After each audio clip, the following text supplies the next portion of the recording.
Hello ladies and gentlemen, today I am going to tell you how you can change the speed of your moving cursor on the screen or the DPI of the cursor. For this, click on the window icon and click on setting. Now click on devices and select mouse. Now click on additional mouse options. Now here you can select pointer options. Now you can see here a box of motion.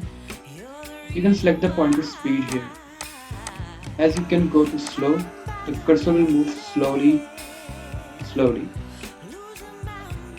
As you can increase it, the cursor movement will be increased also. This is the fastest. And this one is the slowest.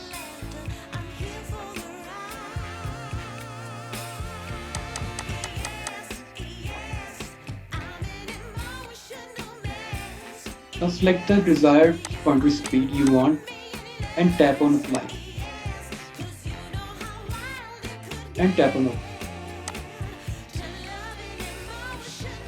Now the cursor speed is set.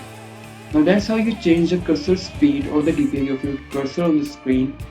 I hope you like this video. If you like this video, please like, share and comment on the video, and don't forget to subscribe and hit the bell icon to get more updates.